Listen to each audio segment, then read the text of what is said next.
वो संख्या देखो ऐसे तो इनमें 2 का भी भाग जा रहा है, 4 का भी भाग जा रहा है और 8 का भी जा रहा है, लेकिन इन तीनों में जो सबसे बड़ी संख्या 8 है हम उसका भाग इसमें लगाएंगे। तो 8 से काटने के बाद 16 के अंदर 8 का भाग 2 बार जा रहा है और 24 में जा रहा है 3 बार।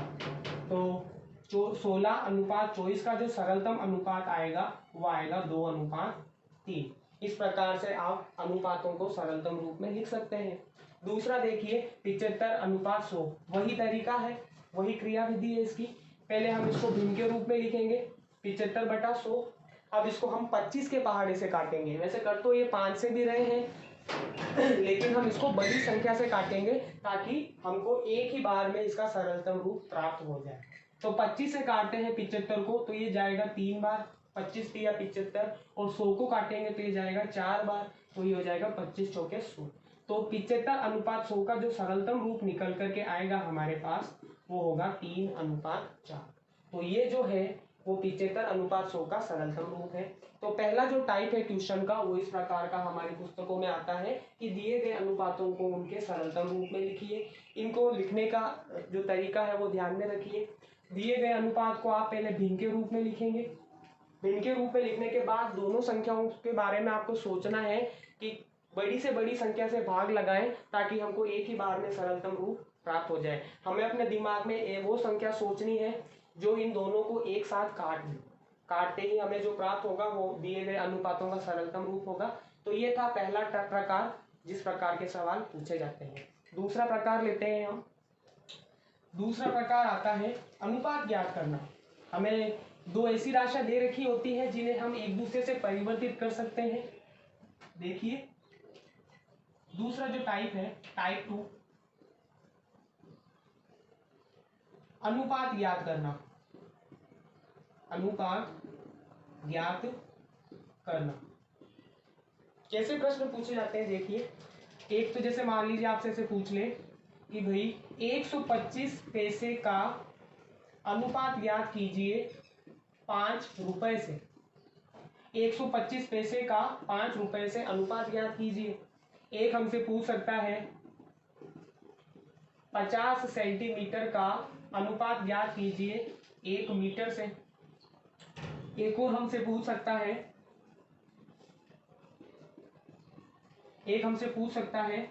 कि 460 मिनट का अनुपात ज्ञात कीजिए 3 घंटे से।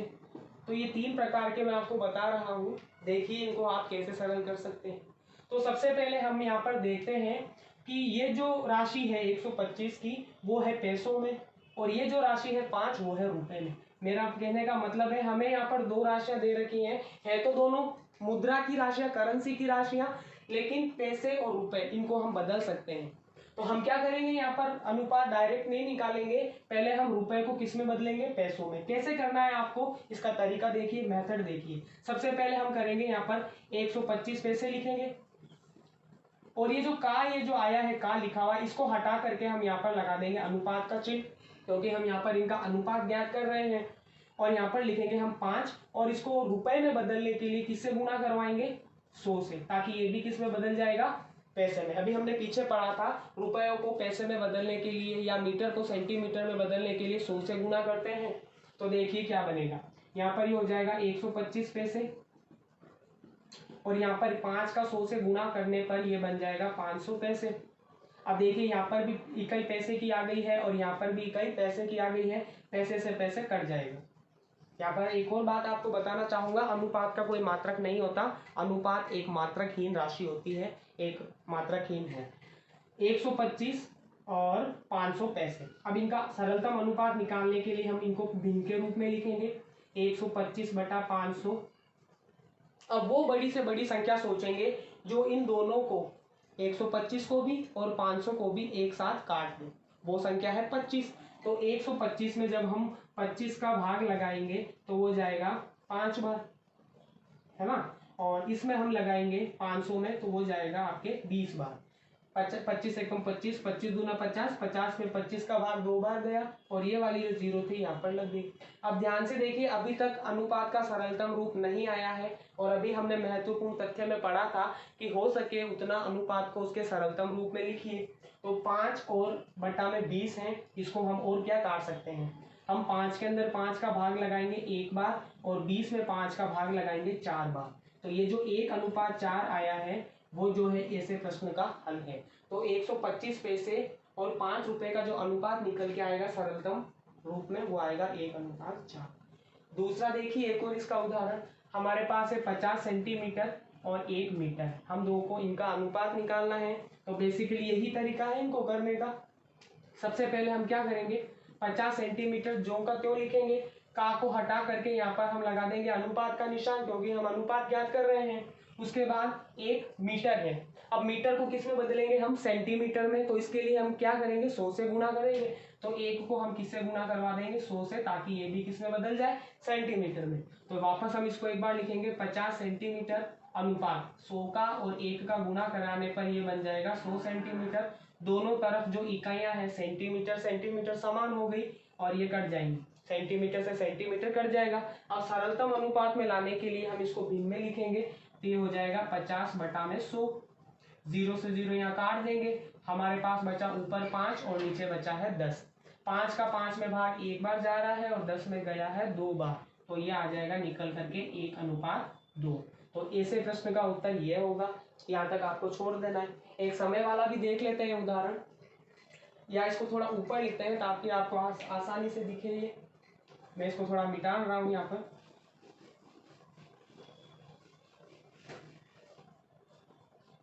इसको हम यहाँ पर लेते हैं। हमें तीसरा दे रखा है 460 मिनट है हमारे पास और हमें 460 मिनट का अनुपात निकालना है 3 घंटे से। कैसे निकालेंगे, वही तरीका है। सबसे पहला 460 मिनट को ज्यों का त्यों लिखेंगे, का को हटा करके यहाँ पर हम अनुपात का चिन्ह लगाएंगे और 3 का 3 लिख देंगे। अब हमारे पास घंटे हैं, यहाँ पर है मिनट, हम घंटे को किस में बदलेंगे, मिनट में। एक ही तरीका है, 60 से गुणा करके बदला जाता है। तो हम 3 को किससे गुणा करवा देंगे, 60 से, ताकि ये भी किस में बदल जाए, मिनट्स में। तो वापस इसको एक बार लिखेंगे 460 मिनट अनुपात 60 का 3 से गुणा करेंगे, क्या हो जाएगा, 3 का 0 से गुणा करेंगे 0 और 3 को 6 से गुणा करवाएंगे तो ये हो जाएगा 18। तो ये हो जाएंगे हमारे पास 180 मिनट। अब देखिए वापस दोनों जगह जो इकाइयां हैं वो समान हो चुकी हैं, ये कट जाएंगी। अब हम संख्याओं को भिन्न के रूप में लिखेंगे ताकि हम इसको सरलतम अनुपात में लिख सकें। क्या करेंगे, 460 ऊपर लिखेंगे अंश की जगह पर और 180 को नीचे लिखेंगे हर की जगह। ऊपर 1 0 नीचे 1 0, आसानी से काट सकते हैं हम। हमारे पास ऊपर बचेगा 46 और नीचे बचेगा 18। अब 46 और 18 में एक ऐसी संख्या सोचिए जो इन दोनों को एक साथ काट सके। तो वो संख्या 2 है, 2 के अलावा या एक साथ अन्य किसी संख्या से नहीं कट रहे तो हम इसको 2 से काटेंगे। तो 46 को 2 से काटेंगे तो 46 के आगे हो जाएंगे 23 और 18 को जब हम 2 से काटेंगे तो इसके आगे हो जाएंगे 9। 23 जो है एक अभाज्य संख्या हमें प्राप्त हो चुकी है, इसको हम और आगे सरल नहीं कर सकते, तो यही हमारा सरलतम रूप होगा। इसको हम लास्ट में इस प्रकार से दर्शा देंगे कि ये हमारा जो है आंसर है। तो दूसरे प्रकार के आपको जो सवाल है समझ में आए होंगे। अलग अलग अनुपातों में मात्रकों को, इकाइयों को एक दूसरे से परिवर्तित करके हम उनका अनुपात निकाल सकते हैं। इस प्रकार के जो प्रश्न हैं हमारी किताबों में आए हुए हैं, आप घर पर प्रैक्टिस कीजिए।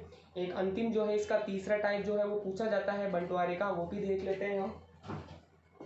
बंटवारे के जो सवाल हैं वो हमें एक संख्या दी जाती है और अनुपात दिया जाता है।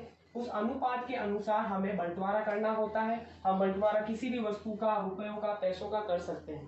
पहला देखते हैं एक मान लीजिए आपके पास 84 रुपये हैं। कितने रुपए हैं आपके पास, 84 रुपये हैं। 84 रुपये को 2 लड़के हैं हमारे पास, एक का नाम है राम और दूसरे का नाम है श्याम। मान लीजिए 2 लड़के हैं हमारे पास, राम और श्याम, इनका अनुपात हमें दे रखा है 3:4। और सवाल क्या कहेगा कि 84 रुपये को राम और श्याम में 3:4 में बांटिए। हमें अनुपात दे रखा है। अब 84 रुपये में से राम को कितने रुपए मिलेंगे, और शाम को कितने रुपए मिलेंगे, ये हमें देखना है। तो इसके लिए हम जो तरीका अपनाते हैं वो देखिए आप, बंटवारा किस प्रकार से किया जाता है। सबसे पहले हम क्या करेंगे, इसका जो आंसर होता है वो यहाँ से शुरू करना होता है हमें। हम सबसे पहले लिखेंगे कुल रुपए, हमें कुल कितने रुपयों का बंटवारा करना है, 84 रुपये का। और राम और शाम का अनुपात लिखेंगे, राम और शाम का जो अनुपात हमें दिया गया है वो लिखेंगे। राम और शाम का अनुपात हमारे पास है 3:4। अब हम यहाँ पर क्या करेंगे, अनुपातों का योग कर देंगे। ये जो हमें अनुपात दे रखे हैं इन्हें हम आपस में जोड़ देंगे। तो तीसरी लाइन बनेगी हमारे उत्तर की, अनुपातों का योग, अनुपातों का योग। योग आसान है, साधारण है, 3 + 4, 3 + 4 दिए गए अनुपातों का आपस में जोड़ देंगे तो ये हो जाएगा 7। अनुपातों का योग आ गया 7। अब हम बंटवारा करते हैं। तो हम यहाँ लिखेंगे राम का हिस्सा और यहाँ नीचे लिख देंगे शाम का हिस्सा, कि भाई 84 रुपये में से राम को कितने रुपए मिलेंगे और शाम को कितने रुपए मिलेंगे। तो देखिए राम का हिस्सा निकालने के लिए हमें करना क्या है, राम का अनुपात कितना है हमारे पास 3, तो सबसे पहले लिखेंगे 3 बटा की लाइन खींचेंगे। हमने अनुपात कितना निकाला है, अनुपातों का योग कितना है हमारे पास 7, उसको लिख देंगे यहाँ पर। यही काम हमें शाम के लिए भी करना है। शाम का हिस्सा निकालने के लिए शाम का अनुपात लेंगे 4 और बटा में डाल देंगे अनुपातों का योग 7। अब यहाँ पर हमें एक संख्या से गुणा करवाना है और वो संख्या है वो राशि जिसे हमें बांटना होता है। तो यहाँ पर हमें 84 रुपये बांटने हैं दोनों में इस अनुपात में, तो इन दोनों को हम किससे गुणा करवा देंगे, 84 से। अब यहाँ पर करेंगे क्या, हम इसको सरल करने के लिए सबसे पहले 84 के अंदर हम भाग लगाएंगे 7 का। 84 के अंदर देखिए 7 का भाग 8 के अंदर गया एक बार, 7 एकम 7, 8 में से 7 घटाए 1 बचेगा, तो हमें नई संख्या प्राप्त होगी 14। और 14 के अंदर वापस हम जब 7 का भाग लगाएंगे तो आ जाएगा 12। ठीक है, तो 84 के अंदर 7 का भाग कितनी बार गया, 12 बार। अब हम क्या करेंगे, 3 को गुणा कर देंगे 12 से, तो 12 एकम 12, 12 दूना 24, 12 तिया 36, तो ये आ जाएगा 36 रुपये। तो अनुपात के अनुसार 84 रुपये में से 36 रुपये मिलेंगे राम को। अब देखते हैं शाम को कितने मिलेंगे। अब कैलकुलेट करने की आपको आवश्यकता नहीं है, 84 में हमने ऊपर भाग लगाया है 7 का, 12 बार गया, तो इसमें भी कितनी बार जाएगा, 12 बार ही जाएगा। अब हमें करना क्या है, 4 का और 12 का गुणा करवा देना। तो 12 एकम 12, 12 दूना 24, 12 तिया 36, 12 चौक 48, यानी कि 48 रुपये किसको मिलेंगे, शाम को। अब हमको हमारे आंसर की जांच करनी है कि जो हमने बंटवारा किया है वो सही है या गलत। तो हम क्या करेंगे, 36 रुपये और 84 रुपये को जोड़ करके देखते हैं। तो 8 और 6 14 की, 4 हासिल की 1, 4 3 7 और 1 हासिल वाला 8, ये 84 रुपये आ चुके हैं। इसका मतलब हमारा बंटवारा सही है। तो लास्ट इस प्रकार के सवाल, बंटवारे के सवाल हमसे पूछे जाते हैं। 84 रुपये को हमने राम और शाम में बांटा, उनका अनुपात हमें दिया हुआ होता है, सवाल में आपको अनुपात भी दिया हुआ होगा और किस राशि को बांटना है, कितनी धन को बांटना है। 84 की जगह हमसे टोफियां भी दे सकता है, पुस्तकों की संख्या भी दे सकते हैं, कोई भी राशि हमको दे सकती है और अनुपात दिया जाएगा। उस अनुपात के अनुसार हमें बंटवारा करना है। तो करने का तरीका वही है, सबसे पहले यहाँ से हम लिखेंगे कुल रुपए जो हमने बांटने 84 रुपये, राम और शाम का जो अनुपात हमें दिया हुआ होता है। तीसरा जो स्टेप होता है वो यहाँ पर हम अनुपातों का योग करेंगे। अनुपात का योग करने के बाद राम का हिस्सा किस प्रकार से निकालेंगे, राम का अनुपात बटा में अनुपात का योग। शाम का हिस्सा कैसे निकलेगा, शाम का अनुपात बटा में अनुपातों का योग। और कितने रुपए हमें इनमें बांटने हैं, ऊपर नीचे दोनों से इसको गुणा कर देंगे। गुणा करने के बाद 36 रुपये जो है वो मिलेंगे राम को और 48 रुपये हैं वो मिलेंगे शाम को। तो इस प्रकार से हम बंटवारा कर सकते हैं विभिन्न राशियों में एक दूसरे का।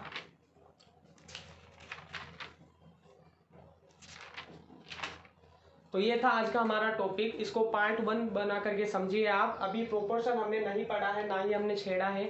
आज की हमारी कक्षा में हमने अनुपात के बारे में जाना।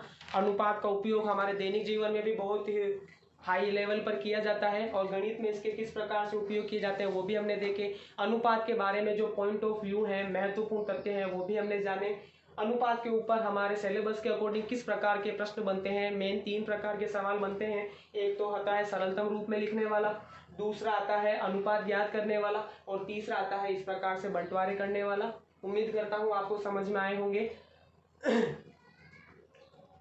Thank you.